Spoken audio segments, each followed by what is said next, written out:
La radio est une imagination. La jaa ngeen jëf yéen auditeurs u iRadio dal leen jàmm seen biir émission pencum ndaw ñi comme niñ koy defee àllarba bu ne mu doon jotaay boo xam ne rek lépp lu soxal ndaw ñi lañ ciy waxtaanee tey ji nag ñu fas yéene see waxtaanee ñii di tuutànk yi ndaxte xam ngeen ni lii di convention des nations unies relative aux droits de l'enfant daf leen jaglal pàcc bu am solo jagle leen ay loi ngir rek ñu aar leen tax ba ñu nit fii si biir Sénégal ñu woo si acteurs yi ngir waxtaanee dund ni tuutànk yi fii si biir Sénégal si loolu nag tey ji maa ngi si dalal Nafi Guèye moom mooy njiital association bi ñu dutee Existe Nafi ñu ngi lay nuyu di la dalal jàmm fii si biir pencum ndaw ñi. maa ngi leen di fay également et puis di leen remercier ci invitation bi. si wetam am nañ fa yeneen ñaari gan yoo xam ni si même kuréel la ñu jóge muy kuréel gi nga xam dafa taxaw ngir aar xale yi muy collectif pour la protection de l'enfance kenn ki di Mamy Fatou Faye moom mooy secrétaire ba Mamy ñu ngi lay nuyu di la wax dalal jàmm si biir pencum ndaw ñi. ñu ngi leen di fay yéen ñëpp seen tur ak seen sant di leen remercier ci invitation bi. si wetam ñu ngi fay am Amina Fall ñu gën ko xam si Yaay Fall bokk it si kuréel googule yor commission bi yor lépp lu jëm si wàllu stratégie ak lii di action yi Aminata ñu ngi lay dalal jàmm tamit si iRadio 90.3. merci beaucoup ma leen di gërëm di leen remercier ci invitation bi ngeen ñu invité jërë ngeen jëf. si kaddu gi Migui Maram Ndiaye di leen wax rek jamono ji yéen a ngi teewlu si 90.3 di ñu également suivre si télévision ITV di leen wax tamit laata émission bi di jeex dinañ leen ibbil li nga xam ne rek moom moo di ligne bi ngir yéen it askan wi ngeen mën a joxe seen gis-gis si li nga xam ne moom la ñuy waxtaanee muy tout tànk waaye laaj bu njëkk bi rek day jëm si li nga xam ni moom mooy actualité bi jamono ji may àddu ak yéen ab délégation bu Sénégal mi ngi fële nga xam ni moom moo di Addis Abeba ngir rek jébbal rapportu Sénégal si wàllu àq ak yelleefu doomu aadama ak nekkinu tout tànk yi. tey jii suñ doon def ab xayma ak yéen ñi nga xam ne yéen a toog si plateau bi ñuy wax xayma tout tànk wala ak yelleefu tout tànk Mamy est-ce que tey jii yow am nga si satisfaction mun nañu wax ne rapport boobu ñu yóbbu naam gisoo ko xel dal na si wala déet. waaw su ma doon wax naan ndax xel dal na seen déet rek man dama naan man boog ak ñi ma àndal yépp suñu xel dalul parce que li ñuy gis tout le temps. si expérience bi ñu am par rapport ak association yi mouvement yi di xeex pour droit wu xale yi fii ci dëkk bi tout le temps li ñuy génne ak li ñuy gis ñun ñii di dugg ci terrain bi ça fait tout le temps du bokk maanaam du bokk du tout donc dañuy wax ni rek li ñuy dese daal ci liggéey daal bari na.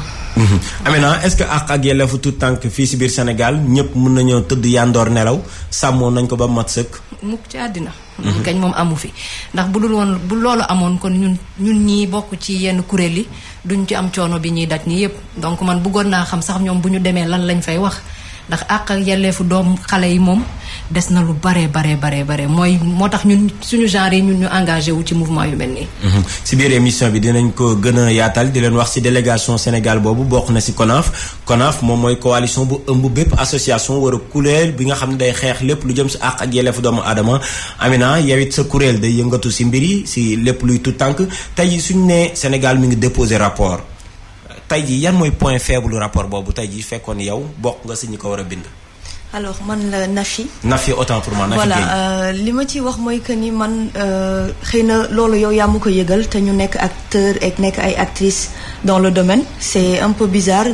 d'avoir cette info à travers vous donc ça suppose que ni xëy na rapport bi def nañ ko mais sur quelle base est-ce que ñoom rapproché wu nañu ci structure yi nga xam ne ñoo nekk sur le terrain pour jox leen ay éléments wala si ay chiffres la ñu basé wu des statistiques xëy na yu ñu am si yenn organisation yi wala si benn moment bi donc dama leen di rejoindre ñoom xëy na duñu jël suuf xëpp ko ci li ñu jot a def je pense que depuis quelques années am na quand même ay initiatives yu existé yoo xam ne ñoom ñi ngi xeex pour ak yelleefu xale yi xëy na am na par rapport ak année yi passé ay évolution mais pour man tey rapport boobu bu ñu ko demoon waroon di dem di ko présenter waroon nañ jiital présenter ko acteurs yi nga xam ne ñoo nekk d'abord sur le terrain am ci seen avis xëy na réorienter yenn questions yi balaa ñu ko yóbbu foofu parce que sinon pour man am na lu des. ñàkkul ni tamit am na lu des yéene ci seen wàll ndaxte comme ni ma ko waxee léegi lu ci mel ni ko CONAF daanaka moom moo ëmb association yëpp collectif bi xam naa bu yees la sa bos it taxaw na sûrement soo leen bokkoon ci coalition boobu ñàkkul ni di ngeen sa xam dara ak lu ci mënta am ñàkk jafe-jafe moom moo tax ñu wootee ndaje bi waxtaanee lii du tout tànk yi tey jii bëgg nañ xam encore une fois na fi lan mooy jafe-jafe yi fii ci biir Sénégal lu jëm ci wàllu tout tànk yi. alors déjà ak yelleefu xale yi dañ ko résumer ci ñeenti fànn mooy que ni xale dafa war a am kër bu mu dëkk xale dafa war a am droit wu dem école mooy jàngi xale dafa war a am droit wu lekk bu baax et xale dafa am droit wu tamit wax li mu bëgg ci ñeent yooyu rek man j'ai envie poser question est-ce que ñun yaakaar nañ ci suñu conscience que ni Sénégal par exemple xale yi am nañ jën droit boobu respecté nañ ko donc loolu tey boo gisee taalibe yi nekk ci mbedd bi xëy na c'est question la bu fragile parce que boo ko tuddee rek sëriñ daara yu jug boo ko tuddee yenn kilifa diine yi jug mais est-ce que yoon la xale war a nekk ci mbedd yor pot yu solul dàll nekk ci mbedd mi suba ba ngoon jot yenn saa yi nga gis ko mu gis ay nettoyage nga gis ñu jël ay produits taxaw ci ay pneu auto si stop pour nettoyer pour am 100 francs kooku noonu bu ko nit ki gisul mën na avancer ci kawam est-ce que xale yi tey protection bi war bi ak yelleef di xeex est-ce que tey jox nañ leen ko donc loolu jafe-jafe la mais ci côté boobu pour ñu mën ko soutenir wala ñu mën ko résoudre li njëkk mooy que ni ñu dissocier li nga xam ne mooy droit ak coutume culture ak religion parce que sinon rek dafay indi benn problème boo xam ne ñun suñu bopp duñ ko mën a régler ndax suñu basé woo ci suñu culture ci suñu religion bu boobaa day mel ne li xew pour xale yi yoon la mu am te ñëpp dañ ko war a seetaan waaye su dee ci àq ak yelleef lañ ko teg bu boobaa war nañu poser wu ak question parce que ñoom li ñu bëgg ñu koy defal xale yi je pense pas que ñi ngi ci parce que bu doon loolu la xale yi duñ nekk ci mbedd bi am jafe-jafe yi ñu am yépp sooy xool sànq ci njëlbeen sax maa ngi leen ko doon wax mooy lu jëm ci lu ci mel ni ki CDE mooy kuréel nga baa kuréel mais kayit gi nga xam ni fa lañ tënk lépp lu jëm ci àq ak yelleef tout tànk ci àdduna wërngal képp Sénégal bokk na ci réew yi nga xam ne ratifié nañ ko am na lu ñuy dutee les 4 principes fondamentaux bokk na ci non discrimination participation vie survie et développement mais dafa am loo xam ni constaté nañ ko fii ci biir Sénégal sans oublier également intérêt supérieur de l'enfant muy xale yi nga xam ni dañ leen di sàcc parce que actuellement loolu moom mooy actualité bi laataa ñuy gën a xóot ci li nga xam moo di waxtaan bi yéen seen collectif daanaka loolu moom moo tax mu juddu xale yi nga xam ni dañoo gis benn période surtout il y a 1 an ñoom Fallou Sène lim bi demoon na ba commencé jéggi dayoo du ñu toog bés te dégguñ ni xale réer na ba tey sax xale yaa ngi réer ñenn ñi bu yàggul dara gis nañ lu xew fële nga xam ne moom moo di Malika à votre avis sa gis-gis yow Amina pourquoi tey jii phénomène boobu doon li nga xam ni doon réalité fii ci biir Sénégal phénomène xale yi ñuy sàcc laata ñuy dugg ci viol yeeg ñàkk yi di. waaw kay loolu ba ma ci laajee dama ci sawar a tontu parce que sama engagement ci collectif bi loolu la. donc collectif bi mu ngi juddoo daaw bu ñu seetloo bu ngeen fàttalikoo li fi xewoon Côte d'Ivoire bébé Bouba moo alerté nit ñi en fait mais sinon sàccu xale yàgg na fi c'est que avant bu yàgg télé yi bariwul woon rajo yi communication yombul woon moo taxoon mais après ñuy dem cas bi ñu njëkk touché ba nit ñi di ko naqarlu ba si la collectif bi juddu mooy xale bu jigéen bi amoon 8 ans te ñu rendi woon ko boobu nag la ay waajur jógee di naqarlu loolu commencé joxoñ di wane ne lii commencé di ñëw ci dëkk bi du yoon te bu fi yàggee dina jur leneen mais man li ñuy may faral di wax sama wax moo neexul mais boo demee hôpital soo bëggee ñu faj sa jàngoro dangay wax li lay metti donc Sénégal dañoo nekk ci dëkku masla dañu war a bàyyi raayal di wax dëgg bi buñ naan àq ak yelleefu xale ci waajur yi lay njëkkee ñun waajur yi ñoo njëkk sàggane suñu ay doom ba ñu leen di sàcc te seetlu bi ñu def ñun suñu groupe bi mooy xale yi am moins de 3 ans ba 7 ans dañ leen di rey ñi am 8 ans ba 16 ans dañ leen di siif ñi gën a mag dañuy dem ñu sang leen wala yeneen yu ñuy wax loolu yëpp lan moo ko indi sacrifice yaa ngi fi ak yu bari yoo xamante ne ndóol daf koy indi mais man ñi may njëkk condamné balaa may wax nguur damay wax waajur yi ba pare parce que bu ma dellusee léegi ni ci li na fi wax taalibe yi nekk ci mbedd mi dañu am ndey dañu am baay anañu anañu c'est bien beau ñu naan taalibe yi dañ leen war a génne ci mbedd mi mais seen ndey yeeg seen baay yi anañu loolu la ñu war a njëkk waxtaanee ba pare ñun suñu cause bu gën a mag ci collectif bi loolu la. wax ak waajur yi ba pare balaa ñuy mën a attaquer ñeneen. lim bi mi ngi gën a jéggi dayoo Mamy Fatou fii si biir Sénégal wax naa ko bu si mujj daanaka matul 2 semaines ñu jàpp ko faat ko def ko si saaku. excuse bi nga xam ne sax moom la ñuy joxe wala boog raison bu nit ki di joxe mooy ab conflit lay wax digganteem ak ay waajuram.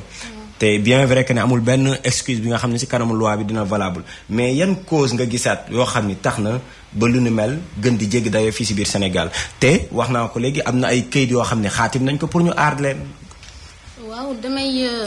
damay commencer rek fi yaay Fall daanele mooy maanaam responsabilité parents yi ñun foofu la ñuy jiitu. c'est pas pour rien que même bu ñuy sensibiliser ñoom la ñuy jiital suñu sensibilisation man je me dis que mënoo toog nga ni sa doom dañ ko sàcc wala dañ ko violer wala leneen ak leneen nga toog nga ni responsabilité bi état bi la mais tamit loolu la fi njaay naan yàlla bay sa tool. nit mënoo jur doom yar ko fi nga ko war a yaree investir si moom bu heure jàngi école jotee nga tëdd sa lal ne ko jàngil bu heure wàcc jotee nga tëdd sa lal ne ko ñibbisil yaa ngi dégg xamoo ci lan la ne diggante gi sore lu ne mën ko fekki donc loolu aussi li ñu war a seetaat ñun ñi parents yi parce que aussi d'accord ku nekk yaa ngi def li nga mënuma ni waaw ñi nga xamante ni seeni doom jot nañoo wàññeeku wala jot nañoo kii si ñoom la déedéet je me dis que rek ku si ne am nga part de responsabilité ça veut pas dire que parent bi kese la parce que tamit muy parent bi muy voisin bi muy ki nga xamante ne mu ngi romb xale bi chaque jour gis ñoo ngi koy buddi te xale bi bañ na réagirul kooku tam mu ngi ci responsabilité bi muy suñu autorité ñun ñëpp xëy na teguñu fi loo xamante ni tax na bu nit gisee ni cas boobu noonu am na yaa nit a ngi xëcc xale di dem ak moom wala dara amoo fenn fay wootee pour wax ne ni man de gis naa cas bu suspect wala yu mel noonu moo tax collectif bi li ñu njëkk a laajte mooy suñu numéro vert boobu pour ministère de l'intérieur may ñu ko nga xamante ni ku gis lu suspect waxuma nag ñu alarmer ñëpp parce que tam faut pas tamit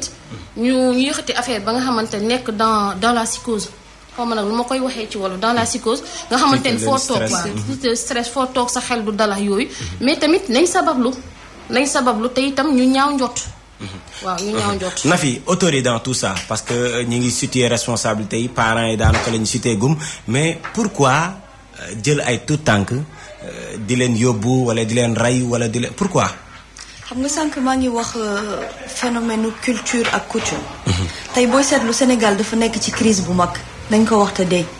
tey crise des valeurs dafa am tey internet bi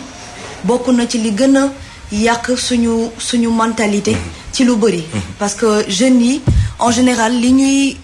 ñuy seen référence tey Sénégal jeunes yu bëri amuñu référence. jeunes yu bëri seen référence ñu ngi ko teg ci internet. jeunes yu bëri seen référence ñu ngi koy jëlee ci ay film ay jeux vidéo. tey est-ce que am na benn dispositif boo xam ne Sénégal toog na réfléchir ci sur comment nan la ñuy sensibiliser jeunes yi sur le fait ñu mën a valoriser wala ñu mën a tànn li ñuy utiliser ci net bi mu doon lu leen di jëriñ te bàyyi li leen di gaañ booy seetlu. de plus en plus yaa ngi gis ay initiatives yoo xam ne dañuy xeex li ñuy yoo xam ne ils sont dans le domaine du cybercriminalisme mooy lépp loo xam ne nii ci internet lay jógee et cetera tey crise des valeurs dafa am mooy que ni tey man su ma romboon léegi Sénégal gis nit di xeex au lieu ma dem àtte damay jël sama téléphone di filmer parce que bëgg naa nekk ki njëkk a wane la scène te loolu bokkul ñun suñu culture ñun dañu nekk nit ñoo xam ne dañu yar ci tey par exemple bu gisoon sa mbokk këram di lakk yaay fay jiitu muy solidarité boo gisoon nit xiif jaral na la nga yóbbu ko sa kër même bu après dañ lay dóor pour mu lekk ak yow loolu fan la jaar. mais tey méfiance dafa am parce que tey jii comme ni nga ko waxee. nit sax soo bëggoon gis xale boo xam ne jaarul yoon dëkkandoo bi moom moo koy yar. mais tey jii dëkkandoo bi tamit ñemeetul def lu nu mel. parce que crise des valeurs bi moo tax donc tey est-ce que du yoon ñu war a mën a toog. jéem a sensibiliser waat les jeunes sur la question parce que pour man tey xale ak ni mu mel magum jëmm sax boo yëkkatee kurfañ dóor sa xol bu dee nit nga war nga am loo sentir kon nan ngay jëlee xale boo xam ne xamul dara mu wóolu la parce que xale la xamul nga mën ko def yenn yi ça veut dire que ni feebar nañu benn côté feebar boobu nan lañ koy résoudre loolu tamit question la xëy na ci loo xam ne war nañ ci ñëw deuxième chose bi mooy man sama intervention dama koy bëgg teg ci les droits de l'enfance su ma ji ñëwee ci le fait de s'exprimer tey Sénégal amuñu culture bàyyi xale muy wax parce que yarewuñ ko noonu tey sax say famille boo ci nekkee ñuy wax nga dugal ci sa làmmiñ am na nu muy demee yat dina la dal est-ce que loolu tamit duñ ko mën a xoolaat ci éducation bi pour xool nan la ñuy mën a permettre xale yi ñu mën a ñeme seeni waajur ba mën di waxtaan ak ñoom sur les questions parce que nag tey monde bi dafay évoluer il y a beaucoup de choses qui ont changé te tey pour préparer sa doom pour que moom mu mën a am benn attitude boo xam ne dina mën a protéger boppam ci mbedd bi mooy ngay waxtaan ak moom di ko yee ci li xew te loolu parents yi ñoo ko war a def donc waaw bokk na si li nga wax également parce que dañuy desandi si pàcc boobu noonu yaa ngi koy wax tey jii si biir famille yi gisatuñu benn communication bi nga xam ne mi ngi exister si diggante waajur ak doom yi suñ jëlee question bu si mel ni moom moo ñuy permettre sax ñu daal di dugg si beneen muy viol yi question bu mu doon tudd léegi muy sexualité tey jii doon na loo xam ne dootuñ ko waxtaanee si biir famille yi conséquences yi gis nañ ko da ngay gis sax xale boo xam ne dafa war a gis règle mais xamul ni règle lay gis donc du coup fax kenn mus koy waxtaan ak moom et pourtant ñëpp a ngi si télé bi di seetaan ak moom film mbir mi di xew mais duñ ko wax gis nañ ni viol yi mi ngi gën a jéggi dayoo également si famille si Sénégal mais surtout dans les familles quand on dit que dans les familles nag ça veut dire que c'est le papa c'est le tonton c'est l'oncle mais surtout question bi nga xam moom laa bëgg a poser ñoom Amina jëm si wàllu woowu mooy malgré yi nga xam ni waxagum nañ ko si wàllu càcc xale yi y a des kuréel yi nga xam ni existe na fii si biir Sénégal limal naa la sànq si njëlbeen boo xam ne ëmb na kuréel yëpp mais également yéen yi nga xam ne taxawal ngeen ay association yéen a ngi def ay activités maa ngi fàttali bi ngeen doon def sur le terrain wàcc sur le terrain di def ab doxu ñaxtu bokkoon naa si ñi nga xam ne ñëwoon nañ bokk si pas di def sama liggéey mais sol t-shirt comme yéen mais gis nañ ne aussi après ça daanaka association bi yéen defatoo leen liggéey bi nga xam ne moom moo leen waroon da ngeen a toogaat ba cas yi mujj yi ngeen doog a jógaat parce que ñi ngi tamit si biir groupe bi on voit tout ce qui se passe. bien sûr loolu dinaa ci sawar tamit tontu en fait daaw ñi ko naqarlu dañoo bari woon. certes mais am na si ñoo xamante ne dañ cee ñëwoon pour ngistal àndoon nag maanaam li xew parce que xamoon nañ ne ba ñuy njëkk def ñaxtu bi matuñu woon 100 personnes ci naaj bu tàng amuñu woon police bu ñu assisté oto yi di xeex ak ñun ci tali bi mais au moins ñun jàppoon nañ ne premier ñaxtu boobu sax moo gënoon deuxième bi mais beneen bi ba mu jotee ku ci ne da nga yëkkati sa téléphone xool autorité bi la gën a jege nga invité ko parce que xamoon nañ ne journalistes yi naroon nañ fa ëpp rajo yi naroon nañ fa ëpp chaîne internationaux yi sax naroon nañ fa nekk donc ku ci nekk dangaa ànd ak sa gàngoor personnaliser sa yére te anonymat lañu waxoon rek boo nañ bokk sol benn yére bu ñuul àndandoo ñaxtu li ñu metti mais ku ci ne dangaa jiitaloon ngistal moo tax ba ñuy bind kenn tuddul collectif bi ñun ñi bokkoon ci ñi organiser woon loolu yëpp bu nit ñi seetloo bu baax ñun dañoo beru woon bàyyi leen ak yëf yi parce que dañoo ñëw foqati ko suñu loxo mais ba liggéey bi desee ñépp a daw jamono jii nii collectif bi daanaka am na ñu fi nekkoon daaw ñu fi nekk ba léegi mais ñi ci dolleeku ñu bees lañu parce que dañoo toog ne lii dafa nekk di continuer te arrangé wuñu donc il faut que ñu doxal ko créer ko association defar suñuy këyit ba pare liggéey donc ñi si nekk jamono ji dañoo engagé wu damay ñëw ci mbirum viol bi bu njëkk dañ daan wax bu njëkk yar dafa amoon nañ ko wax te dee yow bu la timis daan fekk ci mbedd mi boo ñibbee sa kër lan moo la ciy fekk dóor jamono ji da ngay dox ci mbedd yi timis xale yaa ngi ci mbedd mi moom wax na problème de valeur culture mais ñun ñoo yaratul suñuy doom parce que ku ci nekk boo xoolee niñ la yaree woon nga yaree ko sa njaboot yu bari doo ko def da ngay gis xale bu am 7 ans papam ak yaayam jëndal ko portable wala jëndal ko tablette defal ko ci connexion parce que lan dañ naan bu nekkee kër ga bu nekkee ci loolu daf ñuy may jaam la muy lijjanti ci biir tablette boobu wala ci biir téléphone bi doo ko xam xam nga yaa ngi woon dañ daan waxtaan ak suñu doom yi ci wàllum règle wala yooyu xale yi soxlatuñ sax nga leen koy wax ñoo koy xamal seen bopp ñoo xam nañuy gérer seen bopp ak yépp parce que lépp yar moo ñu ko mayatu. alors daf may rek ma wax ak ki nga xam moo di Mamy en tant que tamit mère de famille parce que ay jigéen ngeen def nañ ni ñu toog ci plateau bi ay jigéen ngeen ay yaay ngeen tey jii moom Aminata wax na ko léegi daanaka jot amatul pour ngeen yar xale yi pour ngeen waxtaan ak ñoom ana lan moo tax situation boobu tey jii ñu koy dund fii si biir Sénégal. sa question d'abord balaa ma koy répondre dama lay wax ni jot mënta ñàkk. nit boo yoree sa doom mënoo ñàkk jotam loolu man pour man c'est impensable man damay liggéey sama borom ko day liggéey dama koy jël exemple si man waaye lu ma am lu nekk sama doom yee si jiitu lu may def lu ne sama doom yee si jiitu. du ma génn sama kër te xaw ma kan laa leen bàyyi suñuy génn it duñu génn te xaw ma kan lañu àndal dem fi ñu jëm. yaa ngi dégg donc ku ne toog ne man amatuma jot damay liggéey sama jànk ngi kër ga wala yu mel noonu dama yaakaar loolu yow la neex te aussi Sénégal lañ nekkuñu dëkki tubaab. ku amul boo jëkkër jabar boo xamante ne nekkuñu ci kër yenn wuñ fa. boo amul bàjjen bu la téel am nga maam bu la téel. wala kii mais ñun loolu xëy na la ñuy bañ suñu génération yu femmes yi dañu xaw a compliqué kenn bëggul dëkk ak goro. kenn bëggul dëkk ak kii xam nga te xam ne ni. En fait on a un pilier familial mooy kii li mu wax rek crise des valeurs boobu ñu am dañu am pilier familial boo xamante ni dafa mel ni garab nga jël ko gor ko ci suuf ba pare bëgg mu taxaw. loolu mënta nekk. loolu mënta nekk. loolu lay wax. di leen fàttali rek yéen auditeurs u iRadio yéen a ngi teewlu seen émission pencum ndaw ñi. di ko suivre également seen télévision ITV tey jii ñuy waxtaanee lépp rek lu soxal tout tànk yi fii si biir Sénégal seen nekkin ak it lépp lu doon seen àq ak yelleef di leen wax mun ngeen woote si kanam si biir émission bi 88 628 38 38 ngir rek mun a joxe seen xalaat 88 628 38 38 dañuy gën a xuus si biir waxtaan bi ginnaaw càcc gi mais jagleel benn pàcc bu nga xam ni si violence sexuelle yi lañ koy waxtaanee. parce que it c'est une réalité au Sénégal daanaka tey jii mënuñoo toog bés jënd benn quotidien bu mu la mënta doon te doo si gis benn cas de viol benn cas wala boog d'abus sexuel de manière globale tey jii lu tax phénomène boobu tey jii tamit ñu jàngat ko xam mun a xam parce que c'est une réalité mais pourquoi facteur boobu tey jii di gën a am doole fii si biir Sénégal Nafi. alors déjà man dama bëggoon rebondir sur l'éducation. d'accord parce que da nga wax sànq ne yaay ngeen lu tax. éduquer tu leen xale yi parce que amuñu jot éducation du yaay kese yaay ak papa la tey booy seetlu Sénégal ci suñu culture tamit xëy na dañuy wax doom bu jigéen papaam la gën a jege mais est-ce que papaam la gën a jege ça veut dire que papa ji dina jël temps communiquer ak moom. lu ci bëri ci suñu famille sénégalaise papa dañ koy ragal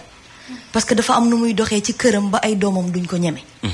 te loolu tamit pour man éducation bi ñaari pàcc la. ci papa ji la mën a doon comme ci yaay ji. ndax jigéen. bu waree nekk mag ëllëg war a sëy yoon la muy waxtaan ak papam ci relation bi mu mënti am ak góor xëy na bi war a doon borom këram. su ko xamul rek ni muy gis ci internet yi daf koy bëgg di reproduire. mooy indiwaat communication sexualité. donc pour man loolu noonu c'est des choses yoo xam ne amaana tey duñ ci wax beneen affaire bi mooy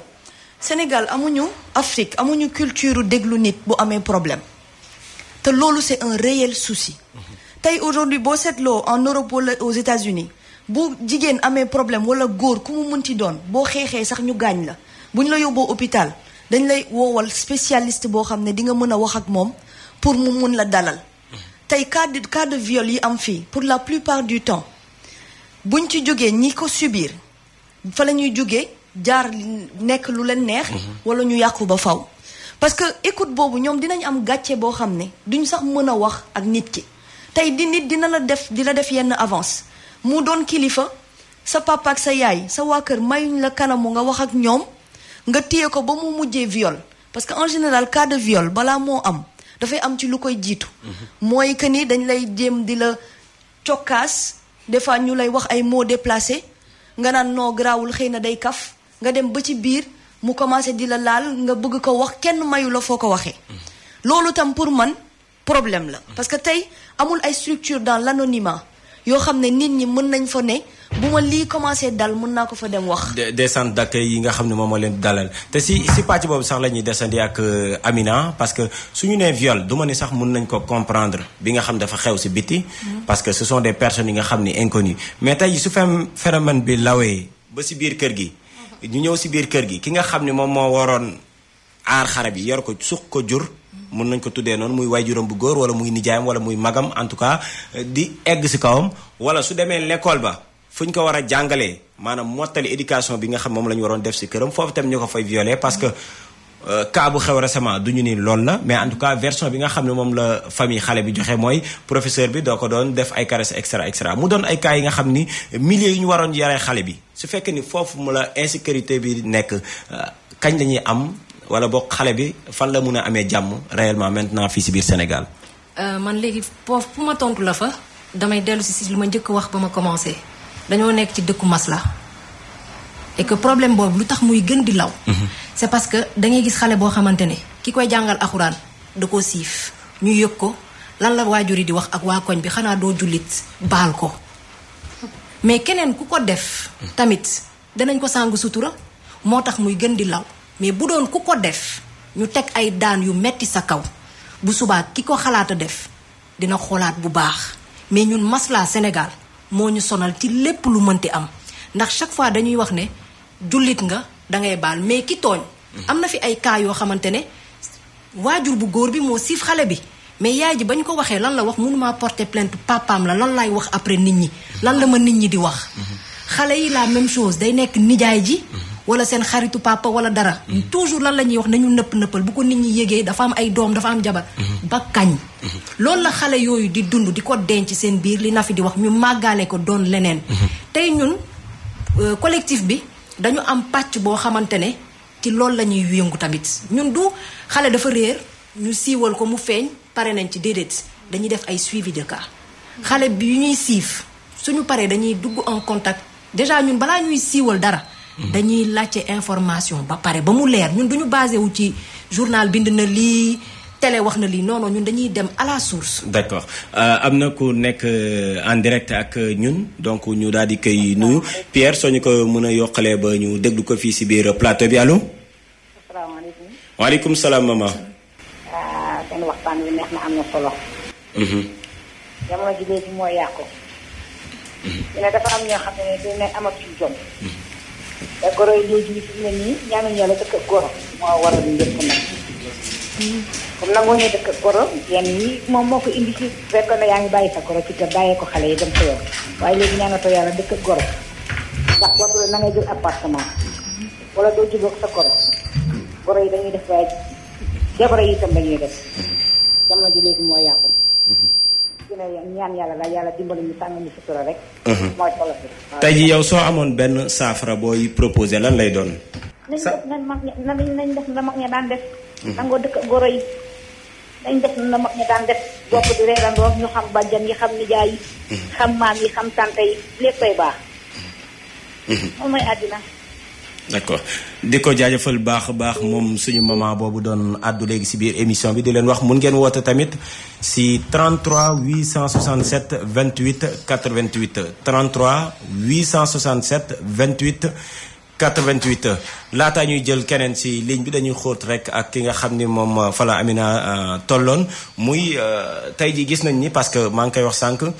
si man liggéey bi nga xam ne sax moom laa def muy sama grande enquête de fin d'étude si inceste lañ ko def pour rek compléter si li nga xam ne moom la doon wax victimes yi lu ñu lay raconter souvent ce sont les mamans qui sont derrière c'est-à-dire ñoom dañuy am envie dénoncer mais yaay ji su boobaa sëyam lay toppatoo daraan sama wujj bi su ko déggee diw su ma déggee et la victime dans tout ça maman. justement moom fi mu daaneel lay wax man en fait li ma choqué en fait ci biir affaire bi lan la. yow dans tout ça dans toute cette histoire kii di wax ak ki nga xam ne moom la ñu violé ak ki violé yow kan moo gën a sori si yow. ndax man du ma jur sama doomu jigéen wax dëgg yàlla. même bu dee papam même bu dee sax maamam. du ma jur sax man xalaatuma sànq sama àdduna doom ndax nit ñooñu. parce que bu dee ñoom amuñu luñ ci seet. man it duma am lu ma ci seet. rapidement ñu jël ki si ligne bi laataa ñuy ñëwaat concentré aussi lu des si débat bi allo. allo bonjour bonsoir. allo. allo bonsoir. allo. allo salaamaaleykum. waaleykum salaam sëñ bi ñu ngi lay nuyu. na ngeen def ni ngi mara maa ngi leen di ziar bu wér a wér. ñu ngi delloo ziar bu baax a baax. waaw maa ngi suivre émission bi depuis ci Sokone. donc je vous dis que ni maa ngi genre bi daañu wax léegi par rapport ak bëri ci perte. parce que Sénégal instant bi nii on ne fait que constater malheureusement on a très tard constaté dégradation meurtre bi parce que instant bi ni may wax yow nii il y a des années en arrière les gens pouvaient se dire que ni on n'a pas eu à beaucoup réfléchir sur li nga xam ne moom la ñu suñu parents doon légué comme valeur. Toutes les femmes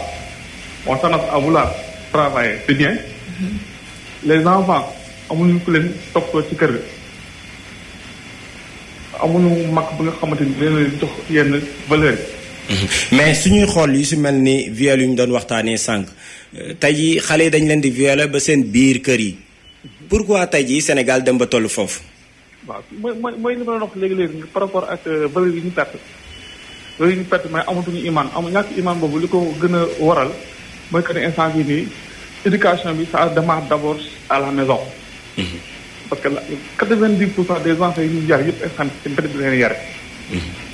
parce que xale yi jigéen ñu nekk foofu ci kër gi instant bii nii ñu nekk foofu au niveau ci plateau bi di expliquer instant bi nekk da nga am papa am yaay da nga ñëw judd ci benn kër boo xam ne da nga fekk ay valeur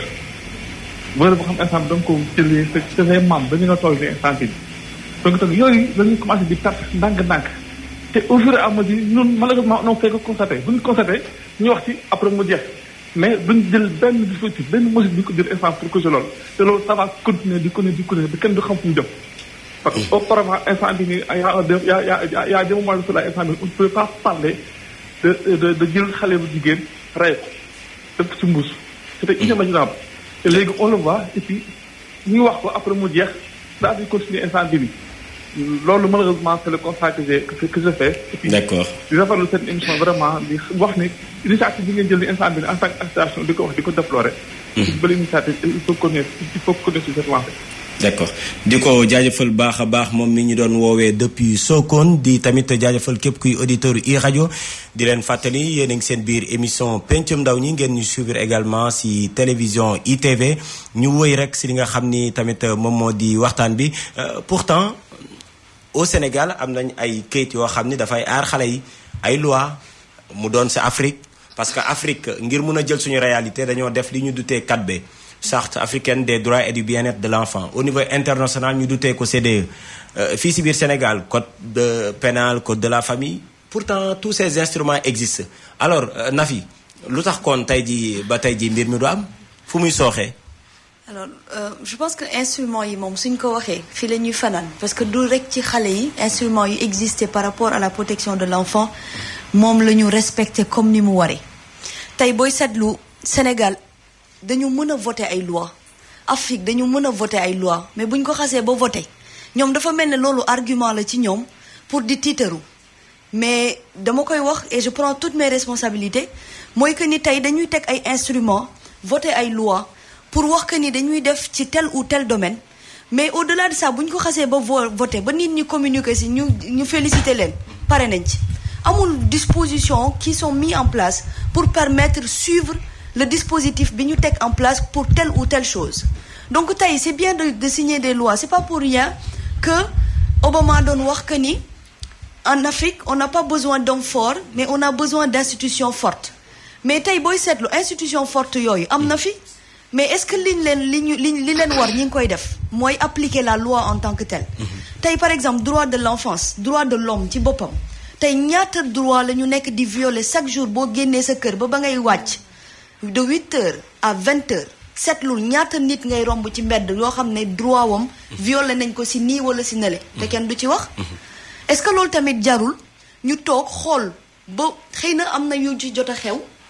ñu nekkaat fi di ko wax xëy na am na solo mais yi ñuy waaj a signé est-ce que balaa ñu koo signé di ko dugal assemblée du ñu toog ñu xool loi bi am na importance mais nan la ñuy def ba buñ ko voté disposition bii lañ fi teg wala dispositif bii lañ fi teg ak nit ñi ko war a doxal pour que loi bi buñ ko tegee de A à Z ñu joxe benn temps d'essai boo xam ne dinañ ci mën a jóge def lu ñuy wax un suivi évaluation tey loolu bokk na aussi ci li nga xam moo gën a na sax ci li ñuy def tey association yu bëri nañu mais tey booy seetlu UNICEF ngeen baal ma bu dee publicité la mais UNICEF parce que kuréel la bu wala plan international wala UNESCO ñi ngi déployer xaalis bu dul jeex pour que droit yooyu ñu jox xale yi ñu respecté ko chaque année c'est des milliards de budget mais tey boo duggoon ci àll bi nga def ay enquêtes comme ni ma ko defee ak J'existe bi ma créé dinañu rendre compte que ni xaalis bi mi ngi dugg mais defuñ ko fi ñu ko war a def ndax tey booy xool xale lu ko laal rek ñëpp jug mais comme li muy wax sànq ñaata ñoo ci dëggu c'est comme si leadership boo waxee qui veut le changement ñëpp dañuy yëkkati seen loxo soo waxee qui commence doo gis kenn parce que discours bi moo fi gën a nekk que action yi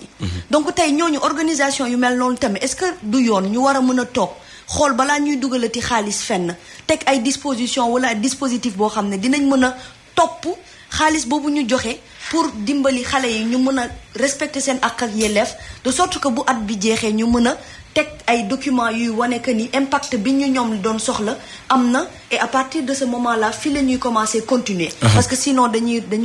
nekk di recommencer. merci beaucoup Nafi Guèye di fàttali yow yaa jiite association bi ñu dutee existe du yëngatu si lépp lu jëm si àq ak yelleefu tout tànk yi Amina si yeggali bi rek si question bi nga xam ne moom laa ko sampoon est-ce que tey ji mënuñoo wax ni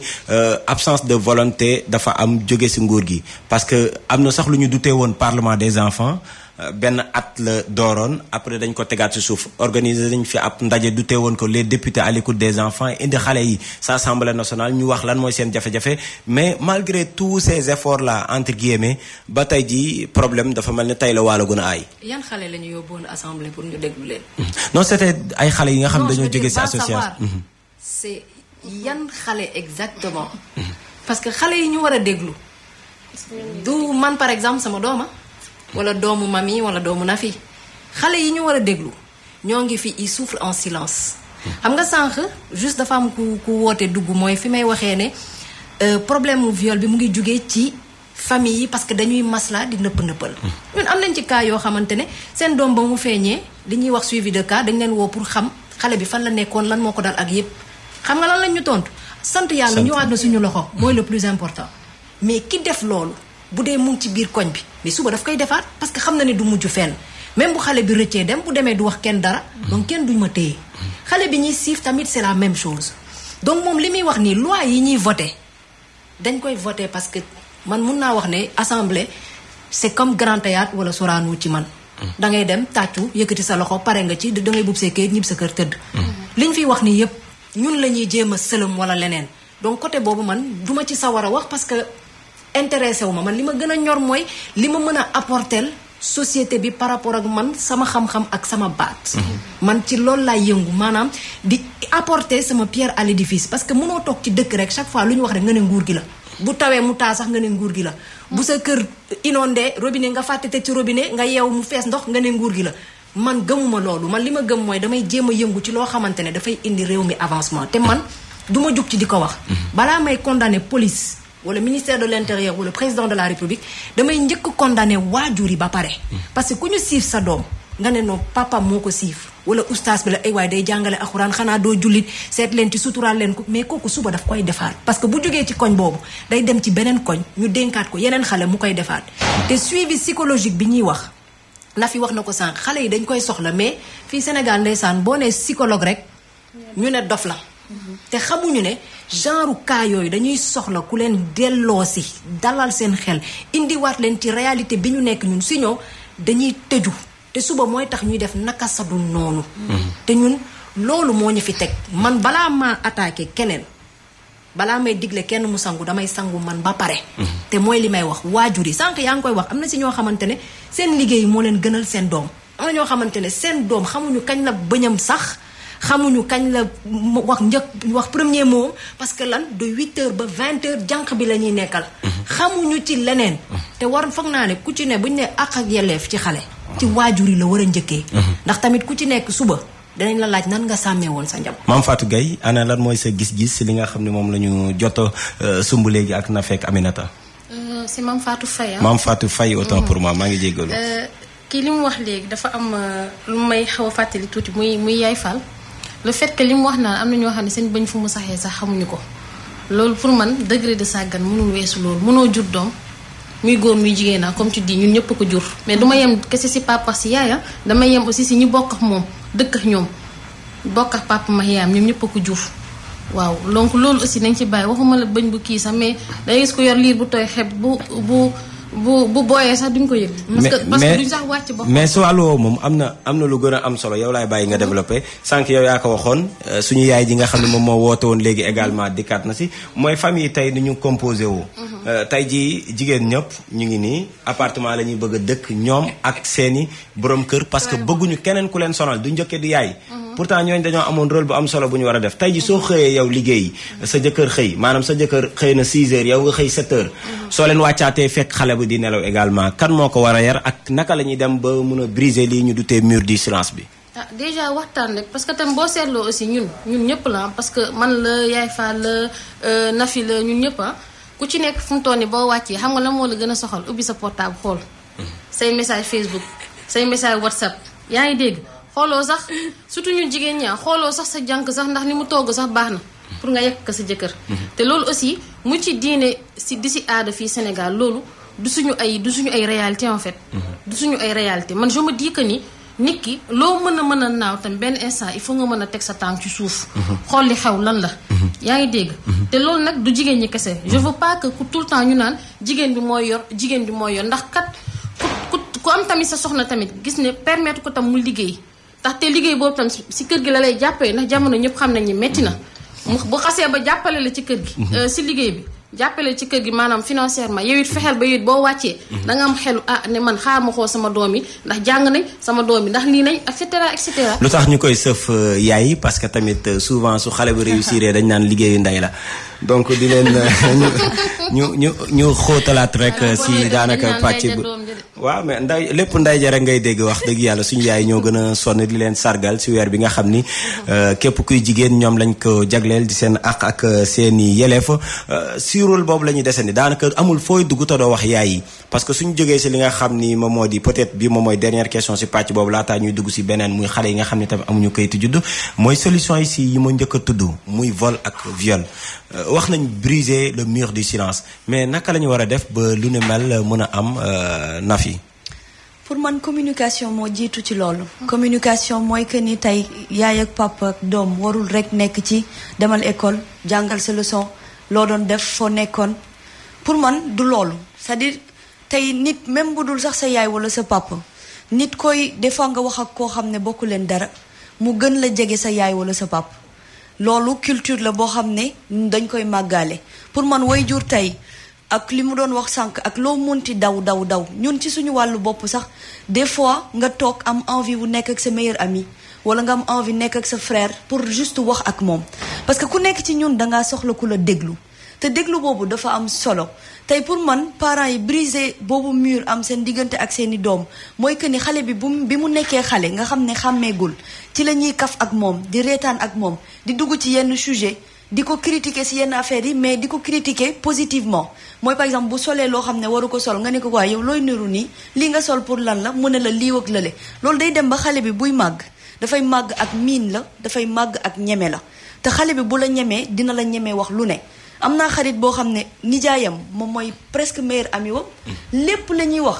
nijaay ji bu amee problème mu ménage moom lay waxal moom bu amee problème si couple am nijaayam lay waxal parce que kooku xëy na jox na ko proximité boo xam ne li muy wax ak moom du ko wax ak yaayam bi ko jur parce que kooku moo ko ñemeloo boppam donc waajur yi pour man li ëpp solo mooy nañu fexe seeni doom di leen ñeme mooy dafa am aussi beneen affaire bu ma bëggoon a wax mooy que ni il faut que ñu def benn choix bi mooy lan est-ce que dañuy bëgg de rester ci suñu culture mooy li xewoon wala dañoo bëgg dem vers la modernité ndax tey bu ñu waxee phénomène de la mondialisation ñëpp ñu ngi koy bëgg est-ce que ñun ci loolu li ñu dem assumer nañ les conséquences wala est-ce qu'on s'est préparé en avance par rapport à cette mondialisation là parce que booy seetlu li am léegi yépp ça tourne autour de la mondialisation mooy télésmart yi moom mooy smartphone yi moom mooy internet est-ce que on a pris le temps d'assumer ce besoin là d'aller vers la mondialisation pour mën a nekk en phase mise à jour par rapport au monde. Je pense que loolu tamit am na solo te dañ koy faral di négliger. D'accord professeur Serigne Mor Mbaye moom am na si benn saafara xaw ma ba xam moom mooy bu gën wala déet mais moom dafa jàpp ni ndëpp national la ñu war a def Aminata. waaw du ma ne déet du ma ne déet mais damay dellu si tuuti rek ci li na fi wax en fait mun nañ yar suñuy doom avec la nouvelle version. mais en puisant un peu ci bu màgget bi. man dama am doom. bu góor am na fukki at ak juróom-ñaar su ma àndeek moom dañ ma naan juruma ko sama rakk la mais su may waxtaan ak moom dafay choqué sama rakk yi yu góor ñi parce que damay wax ak moom comme kuy wax ak sama morom parce que bëgguma maak moom ñu am nëbboo te xam naa ne ni ma men ak moom menu ko ak papaam te pourtant papaam du ko dóor man moom maanaam macha allah man dama cee gaaw mais quand même am naa complicité bu ma créé ak moom ba tey jii mag la macha allah 17 ans man ba may am 11 ans maa ngi voyagé man kese mais jamono yi ñoo bokkul woon mais tey man bu ñëwee sama kër distance bi muy fay jógee pour dellu kër papam sama xel du dal mais terewul am na lu ma def ci moom loo xamante ne man xam naa ne ci diggante boobu noonu dara du ko fa dal léegi mur boobu muy wax pour ñu briser ko man je suis pour que ñu briser ko mais bu ñu fàtte tamit li ñoom maam bàyyi woon ci ñun yenn saa yi dafa am solo parce que yar bi ngay def ci xale bi fépp fu mu dem moom lay yóbbaale te buñ ko léegi ñun sànq yaa ngi koy wax en fait femme bi woote mu ngi koy wax xale yi jigéen ñi nangootuñu sëy jëkkër goro xalaatuñu ko ci seen àddina te loolu déjà dafa nekk loo xamante ne dañ ko dindi du jour au lendemain mu créer lu dafay am ay conséquences répercussions ci yarin gi. xam nga bu njëkk mënoon nga boo nekkee kër gu mag même bu dee da ngay liggéey ñii dinañ d'accord ñii duñu d'accord mais tout le temps dinañ ànd ak yow ci yaru xale bi. bàjjan dina ci bokk même soo déggoowul ak ñoom mais bu problème amee ñëpp dinañ taxaw mais bu ngeen nekkee ñaar ci kër ak jànq ñëpp gis nañ fi vidéo bi fi doon circuler ya 3-4 ans ci dëkku ñagi jànq bi dóor xale bi ba xaw na koo rey mais après ñu bëri seen xel yi dañoo commencé ñaaw ci seen jànq yi te ba tey jii am na si ñoo xam boo demee seen kër da nga fay fekk caméra de dañuy filmer jànq yi parce que seen xel dalul te foog naa ne boo demee ba engagé wu ci benn yoon nga ne da ngay liggéey dëgg la li tax ñu naan tout le temps problème bi si ñun ku jigéen ñi ñun la ñuy blâmer parce que ñun ñooy jur lien bi ci ñun la gën a jege que papa yi et que ñun noonu la ñu mës a yaree suñu ñoom maam yi tamit noonu la woon ku góor ki mooy dem liggéeyi ku jigéen ci day toog yar xale yi donc boo ñëwee tamit ne da ngay engagé wu pour liggéey jàppale sa jëkkër tamit am na benn instant boo xamante ne lépp organisation la mami xam na bu baax li may wax lu mu liggéey li mu wax ay doomam ñooy jiitu xam na ban heure la war a arrêter liggéeyam pour dem jëli ji ay doomam wala vice versa donc ma ciy sànni rek ne mooy li may wax ne waruñu bàyyi automatiquement yar bi ñu fi ñoom maam bàyyi loon pour dugg ci beneen bi il faut que ñu agencer ñaari pour mu mën a ànd. d'accord mami Fatou Faye dugg nañ ci benn pàcc bi ak ñoom laataa ñuy jeexal solution yi man dama koy jëmale si lu ma doon wax sànq mooy këyit yi nga xam jot nañ ko xaatim est-ce que jàppoo ni tey jii ñu yokkaat peine d'emprisonnement yi maanaam durcir ces peines là que ce soit muy ku sàcc xale wala kuy violer xale du tax tey jii au moins ñi ka daan def bu boobaa ñu tiit parce que ku xalaat ni soo ko defee 2 ans après nga génnaat dafa naa ni du leen découragé. mais est-ce que d'abord sax li fi nekk est-ce que d'abord ñu ngi koy purger en fait. parce que da ngay gis koo xamante ne comme ni ñu wax nëpp-nëppal góor waxuma la nëpp-nëppal sax lu weesu nëpp na ma damay dem fu gën a kawe. da gis koo xam ne police jàpp na ko ba tëj ko mais parce que am na benn nijaay wala est-ce que benn tante wala benn xaritu papam bu nekk ci kii bi rek. bras long rek comme on dit rek. ñu xëy ba rek gis ko muy tamambaaluwaat ci koñ bi. ñëpp xam nañ ni kii violé ne waaye kenn ñemewul wax. parce que diw kat xam nañ ni am na mbokk boo xamante ni juge la wala avocat la wala policier la wala gendarme la. loolu tamit foog mu deñ fi. loolu foog mu deñ fi parce que gendarme ci boppam wala juge wala policier moom si boppam bu gisoon tamit ku ko jege sax même bu dee rakkam bu def ñaawteef bu ñu mel moom moo waroon njëkk agir. mais loolu moo fi amul. dañ appliqué ba pare bala ngay wax yokk li fi nekk d'abord nañ ko appliqué sur 10 violeurs ñaata lañ ciy tëj. parce que matul ñaar wala ñett. benn ñaar mooy. le fait que li ñu naan tabou li ñu naan communication mais communication ci mu si diine chrétien di si diine musulman mais ça n'a jamais été un tabou musul nekk tabou te it ku jàpp ni yow da nga am kilifteef sa kër ba sa doom warulaa ñeme ba lay laaj yéen ñi nga xam ne suñuy dirigeant lañ kilifa diine yi fi ñoo fi gën a oyof ñoo gën a oyof ñëpp bu dee ñoom la ñuy seet rek war nañ mën a oyof ba waxtaan ak suñu doom te aussi sexualité bi ñu doon wax naa dañ koy def si école yi ñëpp di lambe naan lu war a am la lu waru am mais ça dépend de quelle manière on apporte ça aux enfants xam nga li ñu naan nit da ngay ànd ak jamono di dox ak jamono parce que dafa am luy changer dafa am luy xew ngay waxtaan ak say doom mais warul tee aussi nga wàcc sa ànd wàcc sa ànd am say valeur am loo xam ne yaa ngi koy jàng say doom. loolu mooy sa base. parce que wax ngeen ko sànq ñi ngi si jamonoy réseaux sociaux yi daanaka lu ñu ko jàngalul si l'école ba tamit su génnee moo koy jàngal boppam. maintenant boobu également dafa am ay risques parce que boobaa doo ko orienté wax ko lii mooy lu baax lii moom mooy lu bon. bon beneen pàcc bi tam dañ ciy dugg ba tey si tout tànk yi la ñuy desandi mooy fii si biir Sénégal nemmeeku nañ ni bëri na ay tout tànk yoo xam ni naam kenn sàccu leen naam. kenn violé wu leen mais dañoo am beneen jafe-jafe bu métti mooy dañuy bëgg a tekki mais malheureusement leen lu ndaw moom moo leen koy tere muy ñàkk kayitu juddu ñu dem ba war a def examen parce que bëri na tey jii ñoo xam ne CM1 la ñuy nekk CM2 jafe-jafe boobu dañ koy indi alors Nafi Guèye yow loolu daanaka moom mooy sa domaine bi nga xam ne si ngay yëngatu ak sa association dites-nous là où le bas blesse fan la mbir mi du sooxee. alors là où le bas blesse je pense que suñ ko fi doon wax xëy na fi la ñuy fanaan. mooy li ñu doon wax sànq ci disposition yi ñuy jël des fois duñ ko appliquer tey juridiction buñ ko xoolee au niveau du code de la famille dafa am article 51 buy wax que ni xale bu juddu ci territoire national peu importe nationalité wu ay parents dañ ko war a déclarer parce que fii la juddoo. mais loolu dafa am leneen lu mu mbubb mooy que ni. dafa am yoo xam ne procédure bi moom la demander exiger ko pour que ñu mën ko defal est-ce que nit ñi xam nañ ko est-ce que nit ñi xam nañ ko mooy que ni par rapport ak lépp luy droit Sénégal boo amul chance su jaar faculté de droit wala nga jàng wala nga xam nga nekk ku sopp di gëstu li jëm ci sa droit doo ko xam mooy tax des fois ñu arrêté la ci yoon bi def la lu ñu la warut a def homme de tenue def la ko mënuloo wax mu yaakaar ne moom mi ngi ci droit wam alors que yow sa droit la nekk di xeex parce que nit ki xamul lan mooy droit wam parce que amul ay organisation wala ay association yoo xam ne dinañ yee nit ñi ci àq ak yelleef donc pour man loolu déjà moom mooy li jiitu te loolu noonu ñàkk xam boobu noonu mooy ignorance bi mooy dem ba waajur yi dañuy négligent tey man su ma juree doom war ko dem déclarer fi ma accouché mooy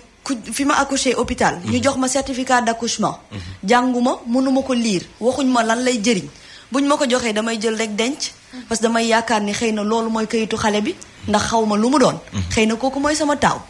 donc ñooñu information bi ñu war a joxe suñ ko joxewul dafay indi problème beneen affaire bi mooy que ni li muy jar tey booy seetlu ñu bëri bu ñuy accoucher du ñu accoucher hôpital parce que booy compter hôpital yi Sénégal je pense que bëriwuñu bu ñuy waxante dëgg maternité yi tey nit ñi li ñuy ñaxtu mooy que ni lieu d'enregistrement de naissance yi des fois dafay sore yoo torop ak dëkkuwaay yi tey région bu mel ne Tambacounda nga xam ne moom moo gën a mag ci région wu Sénégal yi nan la ñu mën a xalaatee que ne Tambacounda benn centre d'enregistrement la am dans toute la commune c'est-à-dire commune boo xam ne am na peut-être 20 quartiers wala 25 booy enregistrer sa doom bu judd ci benn quartier fokk nga ñëw ci mairie bi parce que foofu kese mooy centre donc mu doon problème yu bari yoo xam ne xëy na loolu moo nekk à la base balaa responsabilité état di ñëw daanaka moom lu muy wax yëpp responsabilité état sax lañ ko mën a dutee ndaxte état moom moo war a fexe ba fu ñuy bindoo jege askan wi ñoom ñoo war a fexe di gën a ñaax ñi di askan wi waaye yaay yi papa yi am nañ ci part de responsabilité parce que Sénégal lañ nekk ku si njëkk kuñ ni sax yaa ngi ba tey suba ngay ngénte looy njëkk a xalaat ba xam samedi la tombeek wala dimanche pour ngénte li bëri nit exactement mi ngi li nga wax dëgg la en fait moom bu ma koy déglu ci yoon lay waxee tout le temps article ak yooyu man doxuma ci système boobu parce que déjà dama ko taam di wax sama jàng soriwul mais encore une fois duma tàyyi ci di ko wax nga ko léegi waajur yi lan la ñuy njëkk lijjanti xar bi xale bu jigéen bi ñaata solu lay solu ci àll bi man def naa village am na ñoo xamante ne dañ leen di wax ne kay dañ leen koy expliquer mais tayal nañ ko dem defi dañ koy waaj chaque jour dinaa ko dem def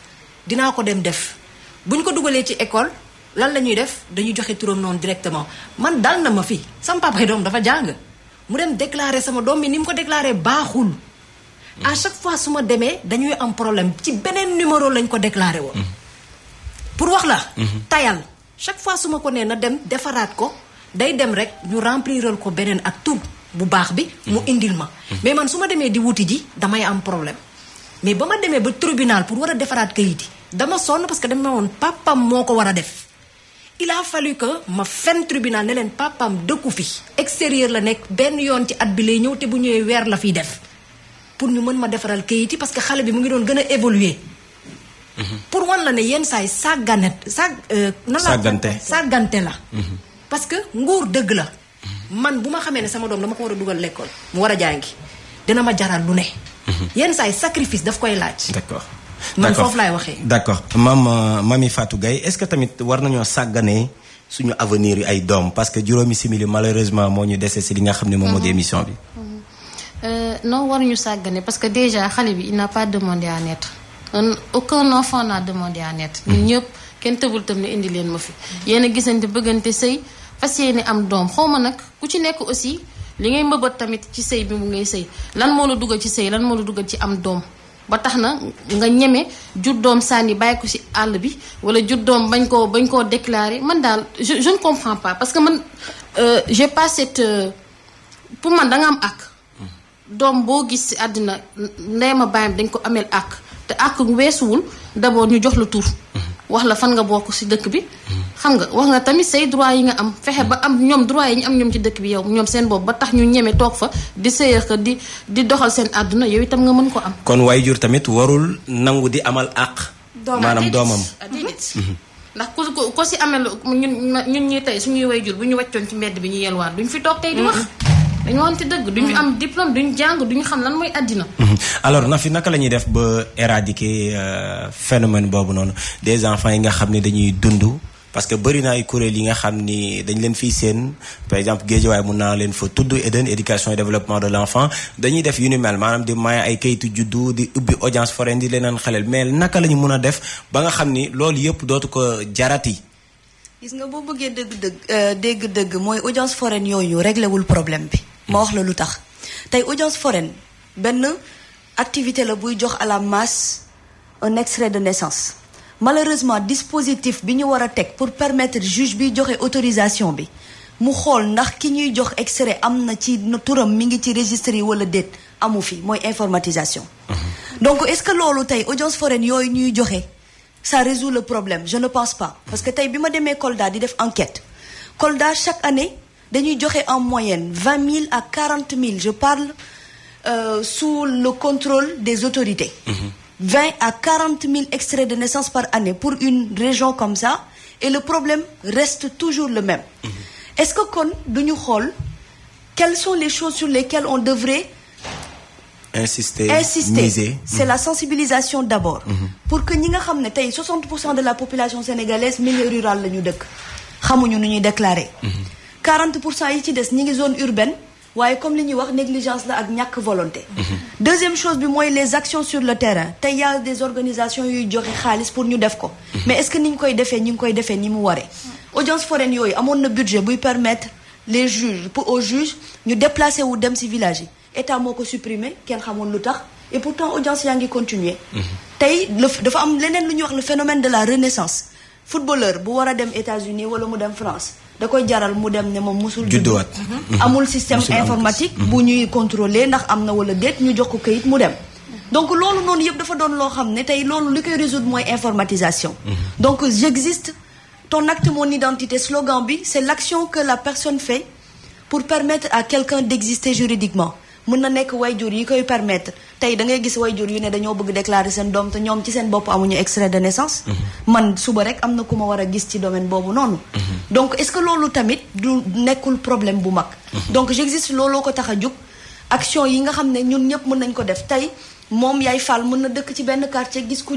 jur doom. moom à travers d'ailleurs malheureusement mënuñu wax ci leadership. mais à travers son leadership. mën na ni man kat sama ak mooy sama yelleef mooy ma dem dimbali ko ndax jàng naa tuuti. jaar naa ci du ma xaar état. alors dañ lay pàcc boobu sax la ñuy dugg si juróomi simili yi nga xam ne moo ñuy dese mooy li nga xam ne moo di surtout femme leader yi laay gën a insister seen rôle si pàcc boobu noonu lan la war a doon tamit parce que gis nañ fi tamit am na yoo xam ni ça existe am na ay bàjjanu gox am nañ ko fi mais yeneen femme leader yi nga xam ne yéen a fi nekk di voilà di nekk si activité yooyu noonu lan mooy seen rôle tamit si pàcc boobu. ci pàccu bi mu daanelee. bii ñu daanelee léegi. déjà wala sax lépp loo xam rek dafa jëm ci tout tànk yi parce que Sénégal moom laa doon bëgg a njëkk laaj mooy dafa mel na màggee fi jafe-jafe la mais lan mooy seen rôle yéen pour lu ni mel mën a dañ. man déjà sama gëm-gëm mooy lépp lu may def duma ci xaar nguur man sama gëm-gëm personnel donc su ma demee ba engagé wu ci benn mouvement wala ci benn comme collectif bi nii lépp lu may def damay commencer di ko xoolee ci sama bopp ba pare. pour mën a gëmloo ñeneen nit ñu xoolee noonu. parce que pour man dëkk loolu moo koy doxal nguur mënul def lépp moom engagement bi mu am pour jàppale ñi nga xamante ne amuñu kayit bu beneen moromam engagé woon ci beneen fànn ñun ñu ngi ci wàllum sàccum xale yeeg siif ak ñoom yi seen je crois que Sénégal naroon na gën a daruñu woon nekk ci jafe-jafe yu bëri yi. parce que tamit ku ci nekk boo téyee sa doom sa kër. tey li ci war nga def ko parce que dañ ne àq ak yelleefu doomu aadama. donc ku ci ne bu jëlee responsabilité am yu bëri ki def ñu boole ko nguur foofu lay ñëwee daan bi war mu teg ko nit ki. ñu bàyyi yërmande bi ak maslaa bi dëgg la ay jullit lañ ku la tooñ danga koy baal mais tamit am na yoo xamante ne charia bi muy def moo gën a leer boo reyee dañ lay rey. mais heureusement ñun yegguñu foofu. mais tey bu ñu yeggee am na ñoo xamante ne tey ku fi rey xale ci circonstance comme sëñ Fallou ni ñu ko reyee Ahmed Seydi nga xoj xale ba mu sedd nga takk ko ci mbuusu plastique ñu ne déet nga takk ko ci saaku ceeb sànni ko ci àll nit kooku boo ko jàppee da nga ko war a tëj à vie giiru dundam ci xeetu kaso yoo xamante ne day ñaan yàlla ji sax mu rey ko benn yoon moom. Mamy Fatou Faye yow it yaay booy nga bokk tamit si kuréel gi ñu di tey collectif pour la protection de l'enfance ban yóbbal ngay jox femme leader yi ban yóbbal nga jox yaay laata ñuy tëj ak Nafi. waaw yóbbal bi maa ngi may jox yaay mooy rek ni nañ delloo suñu xel aussi suñu bopp parce que nañ xool ñu nit lan mooy suñu premier objectif fii si àdduna en tant que femme waxuma en tant que femme leader ni femme kii niw dëgg la. liggéey neex na ngay am sa alal ngay am sa lépp mais aussi li tax nga day xëy chaque jour di liggéey pour di indi pour di sàmm sa njaboot ngal la yàlla nga fa fekk njaboot jooju. nga bàyyi kër ga. fexeel ba boo liggéey jee nga dem lijjanti pour dem yor sa njaboot sàmm ko suturaal ko na nga fa fekk njaboot jooju ndax nga dem ñu ne la sàcc nañ ko wala génn réer na loolu amul solo. benn ñaar ñun collectif lañ ñii association la ay ndaw dëkk bi lañ xool gis ne am na jafe-jafe ñu am suñu dëkk moo tax ñu moo nañ def ni ñëpp. xëy di liggéey di wàcc di lekk suñu ceebu jën di tëdd nelaw parce que amuñu benn problème suñuy kër. macha allah réglé nañ suñuy kër mais boo gisee boo seetloo li ñu boole lan la le fait que ñu am pas-pas si suñu li nga xamante ni mooy suñuy njaboot moo ñu tax a toog fii tey man donc may xamante ne ñun ñi association kese lañ ay tout tànk lañ ñu itam ay tout tànk lañ duñ mañew duñu ay jeunes lañ. ñu ñaan yàlla nit ñi dégguñu d'abord. ñaan yàlla autorité yépp que ça soit les autorités religieuses kilifa diine yi kilifa aada yi kilifa politiciens yépp ku ci ne looñu ci mën a jàppale rek parce que li ñu bëgg mooy juste lu mu tudd ñaax nit ñi ñu bàyyi xel bii problème. d'accord donc ay sentinelle lañ comme ni ñu ko waxee dañuy jàppale nguur gi si li nga xam moo di liggéeyam Nafi kàddu gi mujj gi laataa rek ñuy tàggoog auditeurs yi ak téléspectateurs yu ITV. déjà dañu leen di remercier ci opportunité bi ngeen ñu may ñu toog fii pour wax ci lépp luy jëm ci xale ak éventuellement leadership féminin tey je pense que man honneur la ci man ma ñëw fekk fii yeneen jigéen yuy xeex ci même front bi mooy pour loo xam ne ci xale yi la jëm. sa kàddu gu mujj sax foofu laa ko bëgg mu duggee noonu maanaam si jigéen ñi seen wàllu taxawaay yóbbal bi ñoom surtout leadership féminin boobu ñuy waxtaanee. bi ñuy commencé da nga ne lépp loo gis rek jigéen moo ci jiitu. donc loolu noonu dafa war a nekk le reflet de nos actions. mooy que ni dafa war a nekk liy dëggal li ñuy def. tey booy seetlu jigéen ñi de plus en plus quand même ñi ngi def ay efforts di bokk ci li nga xam ne mooy xeex yi nga xam ne ñu ngi koy xeex leadership tey Sénégal Afrique. loo xam ne la dafa war a nekk suñu arme suñu outil ndax kenn du jóge fenn di ñu defaral Afrique bi ñu moom kenn du jóge fenn di ñu defaral Sénégal bi ñu moom wax na ko sànq ku nekk ci ñun boo xooloon problème bi nga xam ne moo la gën a soxal nga décider ne da nga ciy def dara te xaaroo ci dara lu dul ndimbalu yàlla wala gërëmal ñi ngi koy defal je pense que ni mën nañu régler problème yu bëri. donc man damay profiter de passage quand même remercier leader bi nga xam ne ci la bokk. mu nekk benn réseau de femmes boo xam ne c'est pour motiver inspirer yeneen femmes pour ñu mën a xam ne ci lépp la ñu bokk ci Sénégal. et que lépp lu ñu xeex rek dafa war te ñu ngi ñaan aussi autorités yi ñu jàppale ñu parce que ñun kese mënuñu def dara. di leen jaajëfal baax a baax yéen auditeurs ak téléspectateurs yi nga xam ne yéen a ñuy suivre ci télévision ITV seen émission pencum ndaw ñi tey fii la ñu yem ak yéen di leen jox dig daje àllarba bii di ñëw ci beneen numéro ñu ci doon dalal Nafi Guèye di njiital association bi ñu dutee existe ak Mame Fatou Faye di secrétaire collectif pour la protection de l'enfance ak Amina Fall moom mooy présidente commission stratégie ak lépp lu jëm ci wàllu action bi ci wàllu caméra bi Sélé Diallo lañ fa doon am ak kii di Augustin Mandan ak kii di Pape Fall ci technique bi Pierre Dieng la woon jaa ngeen jëf. La radio est une imagination. La